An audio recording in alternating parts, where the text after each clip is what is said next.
అలా అయితే మీరెప్పుడో మెడల్ గెలుచుకుని ఉండేవారు.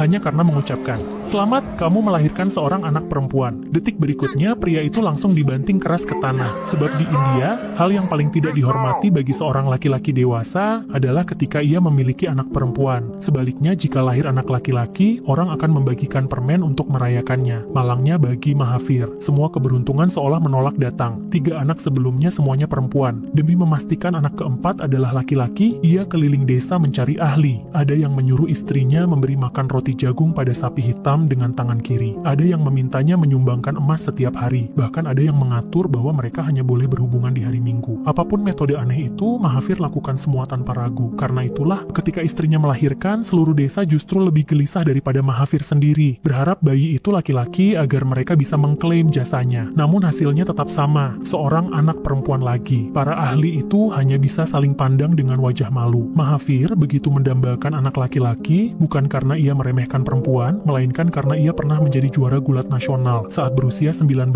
tahun. Tetapi saat sedang berada di puncak, ayahnya memaksanya berhenti dan pulang untuk bertani. Medali emas tidak bisa dimakan, tidak bisa menjadi penghasilan, tidak bisa menafkahi keluarga. Itu alasan ayahnya. Demi hidup, ia terpaksa pulang kampung, padahal memenangkan emas untuk negaranya adalah impian seumur hidupnya. Kini ia hanya bisa menitipkan mimpi itu pada generasi berikutnya. Tetapi 4 anak perempuan berturut-turut telah mematahkan seluruh harapannya. Dengan hati hancur, ia merapikan semua piala dan medali, hendak mengubur mimpinya. Tubuh kekarnya yang dulu ia banggakan pun mulai berubah seiring berjalannya waktu. Sampai suatu hari, tetangga datang mengadu bahwa anak muda di rumahnya dipukuli. Mahavir awalnya mengira itu ulah keponakannya dan langsung memberi anak itu tamparan keras. Namun ternyata pelaku sebenarnya adalah kedua putrinya yang tampak polos dan tidak berbahaya. Setelah mengusir si pelapor dengan permintaan maaf, bukannya marah, Mahavir justru terlihat bersemangat.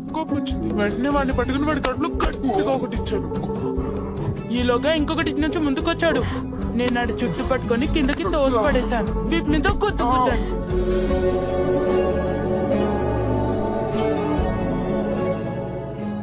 Ia langsung meminta putrinya memperagakan kembali bagaimana mereka memukul si keponakan. Saat melihat anak itu diseret dan dikunci leher dengan teknik sempurna, Mahavir terkejut. Anak-anaknya ternyata mewarisi bakat gulatnya. Saat itu juga ia memutuskan untuk melatih keduanya menjadi juara gulat. Selama ini ia mengira bahwa gulat hanya untuk laki-laki. Baru kini ia sadar, emas tidak memilih gender. Mahavir lalu berhenti dari pekerjaannya yang stabil dan memutuskan melatih kedua putrinya selama 1 tahun. Bila gagal, ia akan benar-benar mengubur mimpi gulatnya. Langkah pertama pelatihan, ia membawa anak-anak makan gorengan sepuasnya. Anak-anak bingung, sampai ayah mereka berkata, kalau kalian tidak makan hari ini, besok kalian tidak akan pernah merasakannya lagi. Karena pegulat tidak boleh makan gorengan atau makanan pedas. Ini adalah pesta terakhir mereka. Setelah itu dimulailah latihan lari yang mengerikan. Setiap hari pukul 5 pagi mereka harus bangun, lalu berlari 2 jam penuh sebelum berangkat sekolah. Ketika mengeluh bahwa pakaian mereka terlalu sempit untuk berlari, Mahavir memaksa keponakannya memberikan pakaiannya, lalu memotongnya tanpa belas kasihan. Dengan pakaian yang cocok, latihan pun semakin brutal. Dari gang sempit yang remang-remang, mereka berlari melewati ladang hijau, jalan kecil yang sunyi, hingga jembatan batu yang jarang dilalui manusia. Ditambah latihan jongkok dan lompat tali, hingga tenaga mereka terkuras habis. Terbebani oleh latihan yang sangat keras, kedua putri itu sempat kehilangan semangat dan berharap ibunya menolong mereka. Namun sang ibu hanya berkata, selama setahun ini, anggap saja kalian tidak punya ibu. Tak disangka, kedua anak itu langsung pergi, membuat ibunya tertegun karena ucapan itu ternyata mereka patuhi begitu cepat. Setelah kemampuan fisik mulai terbentuk, Mahavir meminta agar putrinya dilatih di lapangan gulat resmi. Namun permintaannya ditolak dengan tegas, karena perempuan dianggap tidak pantas bergulat. Tak ada jalan lain, ia sendiri yang menebas rumput, mengumpulkan tanah, dan membangun ring gulat di halaman rumah. Ia melatih putrinya setiap hari, dan bahkan memaksa keponakannya ikut menjadi sparring. Saat merasa kemampuan putrinya semakin hebat, satu sesi latihan dengan keponakannya membuyarkan semua anggapan itu. Mereka masih kurang tenaga, dan latihan ketat selama ini hanya meningkatkan stamina, bukan kekuatan. Maka Mahavir meningkatkan makanan putrinya, menambah asupan protein dan energi. Namun istrinya yang taat pada aturan agama menolak memasak ayam. Tak menyerah, Mahavir meminta keponakannya belajar memasak. Lalu ia mengangkat tungku ke halaman rumah. Kemudian ia datang ke penjual ayam hidup dan berkata, suatu hari putri saya akan menjadi juara gulat nasional. Hari ini saya beli ayam harga 200 dengan 20. Nanti ketika orang tahu bahwa juara nasional tumbuh makan ayam dari toko Anda, apa Anda masih takut tidak punya pelanggan, penjual itu merasa masuk akal, tapi agar terlihat tidak mudah dibohongi, ia akhirnya menjual dengan harga 25. Ia tak pernah menyangka bahwa itulah investasi terbaik dalam hidupnya. Sejak hari itu, kedua putri Mahavir makan ayam segar setiap hari dan kemampuan gulat mereka meningkat pesat. Namun pada saat itu, seluruh desa mulai menyebarkan berbagai rumor tentang keluarga mereka. Mereka sekeluarga bahkan menjadi bahan tertawaan di setiap percakapan warga desa. Istrinya sangat khawatir bahwa kalau terus begini, kedua putri mereka akan sulit menikah di masa depan. Tetapi Mahavir berkata dengan tegas, "Aku akan membuat anak-anak perempuan kita menjadi sangat luar biasa. Dengan begitu, mereka tidak perlu menunggu lelaki memilih mereka. Justru merekalah yang akan memilih laki-laki yang pantas untuk mereka." Tidak hanya itu, demi membuat putrinya berjalan lebih jauh di jalan menuju keunggulan, dia bahkan meminta orang untuk memotong rambut panjang kedua anaknya. Bagi dua gadis remaja yang sedang tumbuh, ini merupakan pukulan besar. Rambut pendek mereka membuat mereka terlihat seperti anak laki-laki. Hal itu justru menambah ejekan serta hinaan dari warga desa maupun teman-teman mereka. Luka batin ini jauh lebih menyakitkan daripada luka fisik yang mereka dapat saat berlatih keras.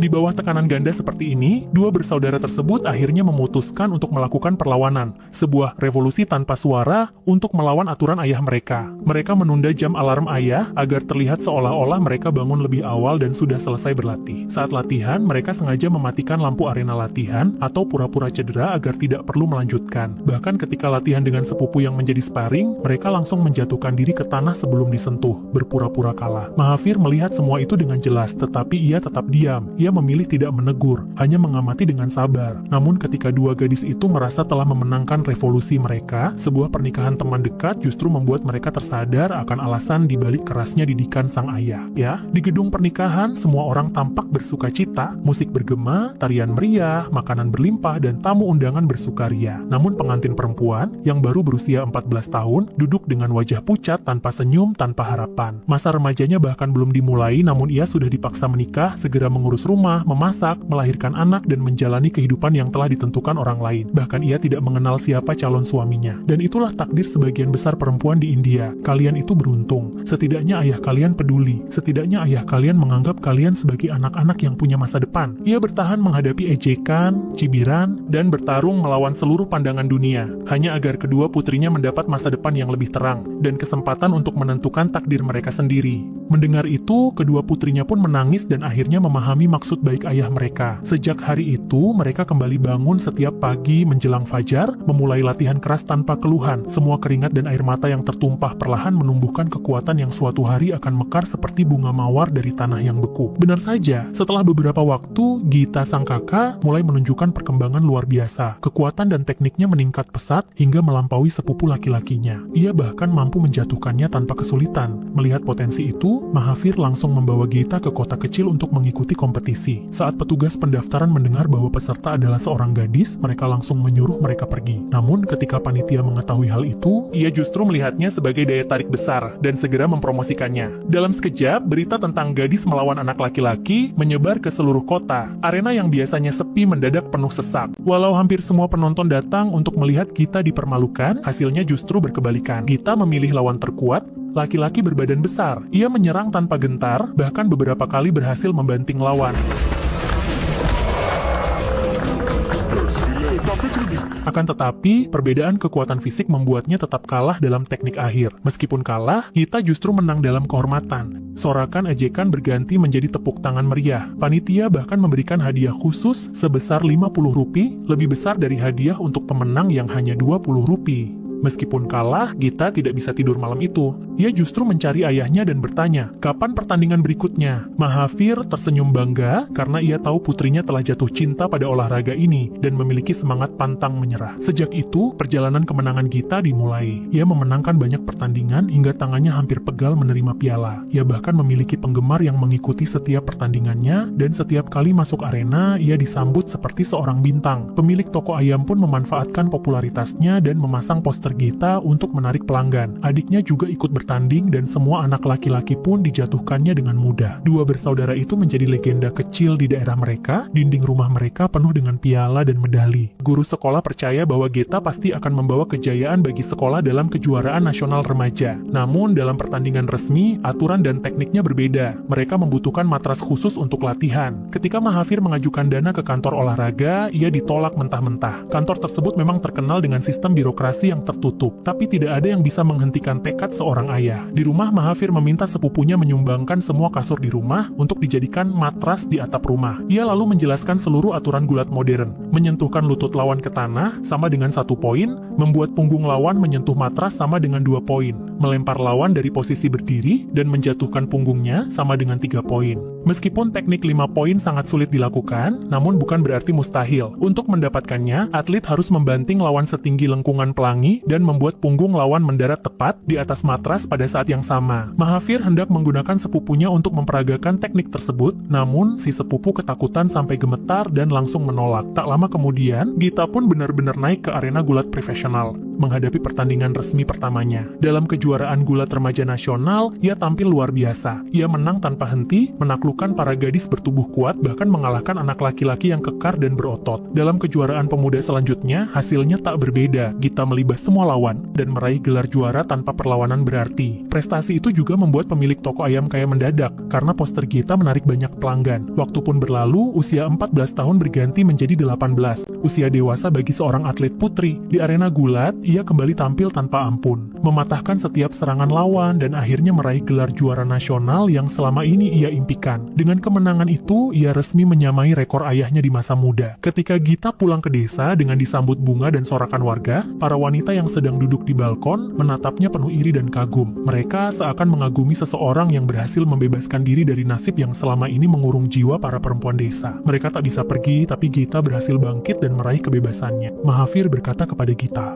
"Ini baru permulaan. Tujuan berikutnya adalah memenangkan medali emas untuk India. Untuk bisa mencapai panggung internasional, Geta harus masuk ke Akademi Olahraga Nasional dan mempelajari teknik modern. Itu berarti dalam perjalanan menuju mimpi, sang ayah harus berhenti di halte sementara. Hidup ini seperti sebuah pesta dansa. Orang yang mengajarkan langkah pertama padamu belum tentu bisa menemanimu sampai akhir." Saat hari keberangkatan tiba, Mahathir mengantar Geta ke akademi. Tempat itu penuh atlet dari berbagai cabang, dengan fasilitas modern yang membuat Geta, gadis desa, bersemangat setengah mati. Tetapi Mahathir terlihat gelisah, dan ia memaksa ingin bertemu pelatih putrinya. Benar saja, seperti yang ia khawatirkan, pelatih itu tidak memiliki kemampuan luar biasa. Kemampuannya biasa saja, namun gayanya birokratis dan sombong. Mahathir hanya meminta pelatih itu memberikan arahan yang benar kepada putrinya, namun ia malah diejek habis-habisan. Pelatih bahkan memerintahkan Geta untuk melupakan semua teknik yang pernah diajarkan ayahnya, dan hanya mengikuti gaya lebih profesional versi dirinya. Mahathir hanya bisa menahan diri dan pergi dengan hati berat, seperti anak yang merasa bersalah tapi tak tahu harus bagaimana. Kepergian ayahnya membuat Geta kehilangan kendali. Tanpa disiplin Mahathir, sifat aslinya yang selama ini ditekan, akhirnya meledak.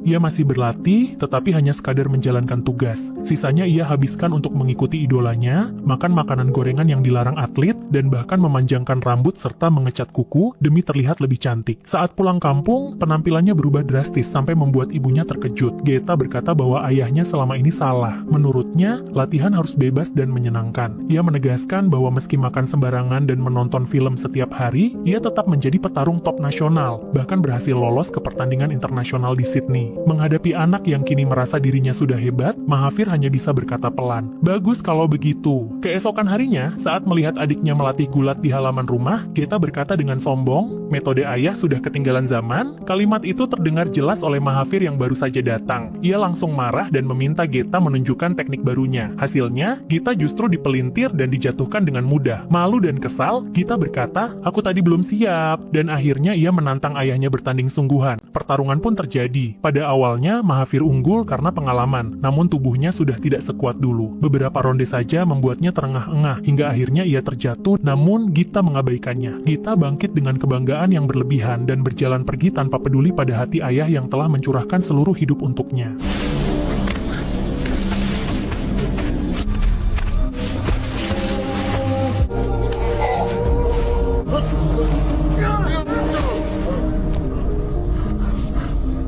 మీకెంత చెప్పినా అర్థం చేసుకోలేకపోయారు. Malam itu, adiknya menegurnya, "Kak, ayah tidak kalah karena tekniknya usang. Ayah kalah karena karena usia." Namun, Geta mengabaikannya. Keesokan paginya ia pergi tanpa menoleh, tanpa satu kata pun kepada ayahnya. Melihat punggung putrinya yang semakin jauh, hati Mahavir terasa sangat hampa. Ia merasakan getirnya waktu, dan pedihnya ketidakberdayaan. Ia tidak mampu menahan kepergian anak yang ia besarkan, dan tidak sanggup menghentikannya berjalan menuju jalan yang salah. Tidak lama kemudian, Gita terbang ke Sydney untuk bertanding, sementara adiknya naik kereta menuju kejuaraan nasional. Hasil pertandingan keduanya seakan sudah ditulis oleh langit. Gita kalah telak di babak pertama, dikunci habis oleh atlet Australia, sementara adiknya meraih juara nasional tanpa hambatan. Tetapi ketika Mahavir melihat 2 medali emas nasional tergantung di dinding, ia tidak merasa bahagia, justru hatinya berat, karena itu berarti adiknya juga harus pergi ke akademi, dan mungkin mengulangi kesalahan yang sama. Namun sang adik berjanji dengan tulus, "Ayah, aku tidak akan melupakan ajaranmu." Setibanya di akademi, sang adik terkejut. Atmosfer santai yang kelihatannya menyenangkan ternyata sangat mudah menenggelamkan mimpi. Ia juga melihat kakaknya yang baru saja kalah di pertandingan internasional, namun malah bertingkah cuek seolah kekalahan itu bukan apa-apa. Tidak ada rasa frustasi seperti dulu, tapi Geta berkata, kalah sekali itu tidak berarti apa-apa. Namun dalam pertandingan-pertandingan internasional berikutnya, Gita terus mengalami kekalahan. Ia tumbang di 6 laga internasional berturut-turut, semuanya bahkan berhenti di babak pertama. Kariernya jatuh ke jurang krisis yang belum pernah ia alami. Rasa frustrasi yang menekan batinnya membuatnya gelisah setiap hari. Sementara sang pelatih bukan hanya tidak menghibur, justru menghina dengan dingin. Memang ada orang yang sejak lahir bukanlah bahan untuk jadi juara internasional. Bagi seorang atlet yang hatinya sedang berada di titik terendah, kalimat itu ibarat menambah luka di atas luka. Gita kehilangan seluruh kepercayaan dirinya dan mulai meragukan kemampuannya sendiri. Tapi sang adik menatapnya dengan keyakinan penuh. "Di mata ayah, kamu selalu yang paling hebat. Kalau kamu saja tidak bisa menjuarai dunia, maka tidak ada orang India yang bisa. Kalau kamu bingung, pergilah bicara dengan ayah." Kata-kata adiknya menjadi tamparan yang membangunkan jiwanya. Pada saat yang sama, Mahavir di rumah sedang makan sendirian, menatap kosong, tak mampu menyembunyikan kekhawatirannya terhadap putrinya. Ketika mendengar telepon dari Gita, ia terdiam sejenak. Lalu setelah istri memberi isyarat halus, ia pun mengangkat telepon itu. Mendengar tangisan putrinya yang pecah tak tertahankan di seberang sana, Mahavir ikut terisak. దయచేసి క్షమించండి.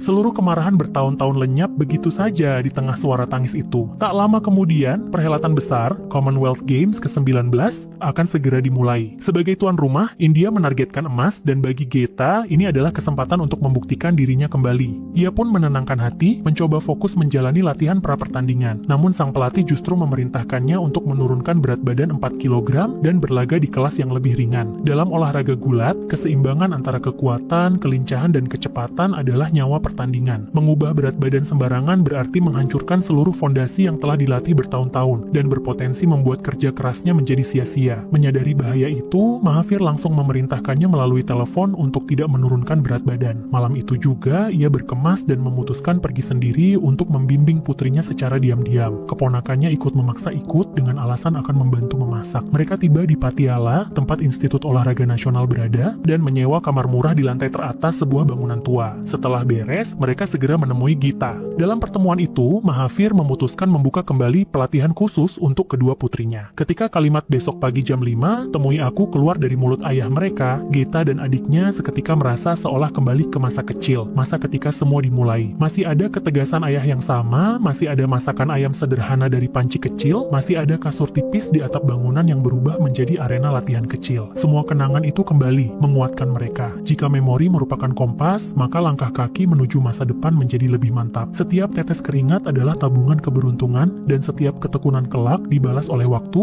Namun, tak ada rahasia yang selamanya tersembunyi. Latihan subuh lewat panjat tembok itu akhirnya dilaporkan oleh seseorang. Berat badan Gita pun tidak turun seperti instruksi pelatih. Sang pelatih murka dan mendesak pihak sekolah untuk mengeluarkan keduanya. Mahavir langsung menanggung seluruh kesalahan. Kesalahan anak-anak hanya satu, ujarnya, yaitu memiliki seorang ayah yang terlalu terobsesi merebut medali emas untuk negaranya. Ia lalu memperlihatkan buku catatan prestasi putri-putrinya yang penuh dengan pengorbanan dan kerja keras selama bertahun-tahun. Kejujurannya yang tulus akhirnya meluluhkan hati para petinggi. Mereka memutuskan memberi kedua gadis itu satu kesempatan lagi dengan syarat Mahavir tidak boleh lagi memasuki area kampus dan kedua anaknya tidak boleh meninggalkan asrama. Tetapi selalu ada jalan bagi orang yang tidak menyerah. Mahavir menyuruh Geta mengambil rekaman pertandingan lawannya melalui jalur belakang, lalu ia pergi bersama sang keponakan ke sebuah bioskop dewasa yang sedang sepi untuk memutar rekaman itu secara privat. Setelah menganalisis kekalahan sebelumnya, ia pun memberi petunjuk melalui telepon. Dengan perubahan strategi itu, Geta bangkit dari keterpurukan. Ia kembali tak tertandingi dan berhasil meraih tiket menuju kejuaraan internasional sekali lagi. Saat kembang api meledak menghiasi langit malam, puncak acara Commonwealth Games pun dimulai. Geta dan adiknya sama-sama mewakili India bertanding di kelas masing-masing. Di babak pertama, Geta berhadapan dengan lawan dari Wales. Pertandingan ini adalah titik balik hidupnya, karena di semua pertandingan internasional sebelumnya, ia selalu terhenti di babak pertama. Tekanan yang ia tanggung luar biasa, dan benar saja ia kembali mengalami start buruk dan tersapu oleh lawannya. Di ronde kedua, lawan unggul cepat 3-0. Geta seolah berdiri di tepi jurang, namun tepat ketika segalanya terlihat gelap, ia melakukan bantingan balik dan merebut 2 poin. Menjelang akhir ronde kedua, lawan masih unggul 1 poin dan mencoba mengulur waktu.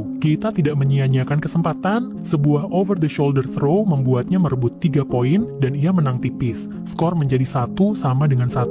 Memasuki ronde penentuan, pelatih memerintahkannya bertahan. Namun dari tribun, Mahavir berteriak lantang agar ia terus menyerang. Geta mengikuti insting dan suara ayahnya. Ia berubah. Ketakutannya berubah menjadi kontrol. Keraguannya berubah menjadi keberanian. Sebuah takedown sempurna menghasilkan 3 poin. Disusul 1 bantingan lagi, kembali 3 poin. Ia menuntaskan pertandingan itu dengan kemenangan telak dan melaju ke semifinal. Kamera menyorot Mahavir yang meneteskan air mata di tribun. Pemandangan yang diam-diam menyalakan api kebencian dalam hati sang pelatih. Lawan berikutnya adalah pegulat yang pernah meraih 2 gelar juara dunia dan terkenal sangat brutal. Karena itu, sang ayah mengubah strategi sebelumnya. Ia meminta Geta untuk bermain defensif, menunggu hingga lawan kehilangan kesabaran dan membuka celah. Gulat bukan hanya soal kekuatan dan teknik, tetapi juga permainan mental. Namun pelatih bersikeras memerintahkannya untuk menyerang habis-habisan seperti pertandingan sebelumnya. Sekali lagi, Geta memilih mengikuti strategi ayahnya. Di atas matras, ia menahan serangan lawan dengan pertahanan yang rapat dan sabar. Tidak mampu mencetak poin, lawan kemudian memakai cara-cara kotor. Ia mencengkeram pergelangan tangan Geta dengan kasar hingga Geta kesakitan. Tidak lama setelahnya ia memanfaatkan kepanikan kecil itu untuk melakukan bantingan besar,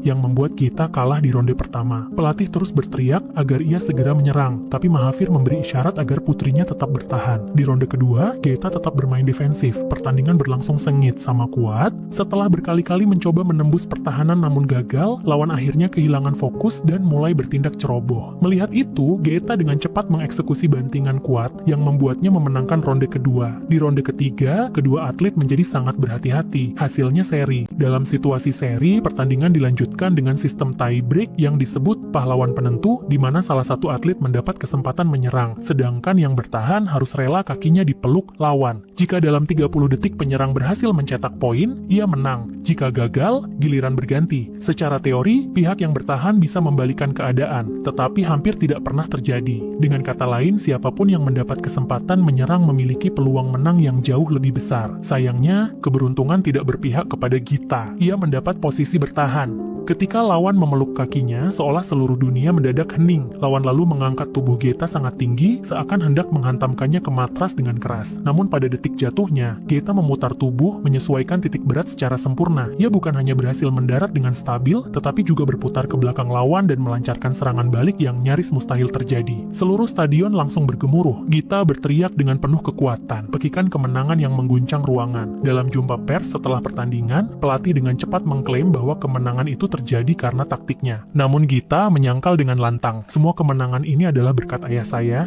Seketika itu juga, sedikit harga diri yang tersisa dalam diri pelatih hancur. Sementara itu, Mahavir tetap berada di arena, mengamati pertandingan untuk mempelajari calon lawan Geta berikutnya. Di matras lain, pegulat Australia menghabisi lawannya dari Inggris tanpa kesulitan dan melaju ke final. Dalam konferensi pers, ia dengan arogan mengatakan bahwa ia akan mengalahkan orang India di depan publik India, dan menganggap medali emas sudah menjadi miliknya. Ia bahkan mengingatkan bahwa dalam 2 pertemuan sebelumnya, ia selalu menang telak atas Geta. Cemas, Geta meminta arahan kepada ayahnya tentang strategi untuk besok. Namun untuk mengalahkan lawan sekuat itu, hanya satu hal yang diperlukan, keyakinan mutlak. Mahavir berkata, jika kamu hanya meraih perak, orang akhirnya akan melupakanmu. Tapi jika kamu meraih emas, kamu bukan hanya menjadi panutan. Kamu akan menjadi perempuan pertama yang membuka jalan bagi seluruh perempuan India untuk bangkit. Kemenangan besok bukan hanya milikmu, itu adalah kemenangan semua perempuan India yang selama ini ditindas. Mendengar itu, ketakutan Geta menghilang, matanya penuh tekad. Namun sebelum final dimulai, seseorang menghampiri Mahavir dengan alasan ingin bicara. Tanpa diduga, ia dikurung di sebuah gudang kecil. Ia mencoba memecahkan kaca jendela, tetapi kaca itu begitu kuat. Ia mencoba menelepon, namun sinyal benar-benar hilang. Tidak melihat ayahnya di arena, Geta merasa gelisah. Tetapi pertandingan final akan segera dimulai, dan ia tidak punya waktu memikirkan hal lain. Ronde pertama dimulai. Pegulat Australia tampil arogan, sebagaimana biasanya ketika menghadapi lawan yang pernah ia kalahkan. Itu membuatnya lengah, sehingga Geta mampu mencuri ronde pertama. Saat istirahat, Geta kembali melihat tribun. Ayahnya belum datang, rasa takut merayap masuk. Di gudang, Mahavir juga putus asa, mencoba apapun yang bisa ia lakukan untuk keluar. Ronde kedua dimulai. Geta berhasil mencetak poin lagi, namun tak lama kemudian, stamina mulai melemah, fokus goyah, dan dalam beberapa detik ia kehilangan 2 ronde. Australia membalikkan keadaan, skor menjadi 1-1.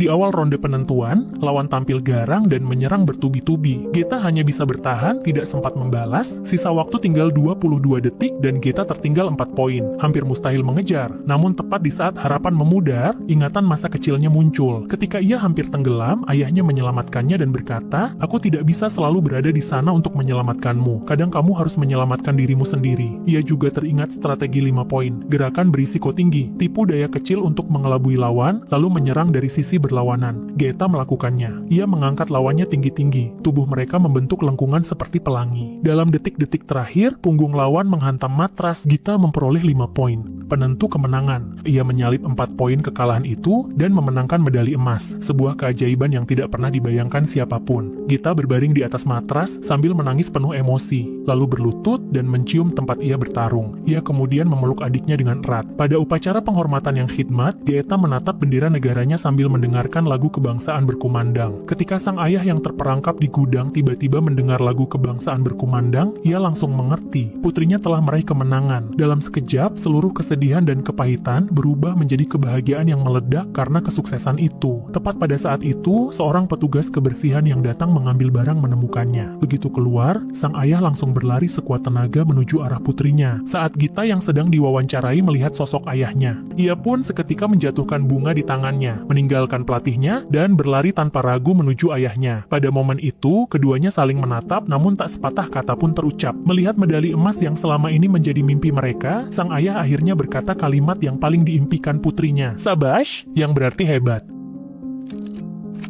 Film ini berjudul Dangal, adalah film yang disutradarai Nitesh Tiwari, dibintangi Aamir Khan bersama Fatima Sanashaikh dan Sanya Malhotra, dirilis pada tahun 2016. Film ini merupakan biografi yang diadaptasi dari kisah nyata. Pada Commonwealth Games 2010, Gita meraih medali emas di kelas 55 kg, sementara adiknya meraih perak di kelas 51 kg, dan pada 2014 kembali merebut emas kelas 55 kg. Pada tahun 2012, Gita menjadi pegulat wanita India pertama yang lolos kualifikasi Olimpiade. Dari yang awalnya penuh perlawanan, hingga akhirnya tumbuh menjadi kecintaan yang tulus. Dari gadis desa yang tak dikenal, hingga menjadi pusat perhatian dunia, dari cibiran orang-orang, hingga mencetak sejarah. Perjalanan ini bukan hanya transformasi diri Geta, tetapi juga awal gerakan besar perempuan India dalam memperjuangkan kesetaraan dan kebebasan. Sesungguhnya mewarisi mimpi orang tua bukan soal harus atau tidak, tapi mau atau tidak.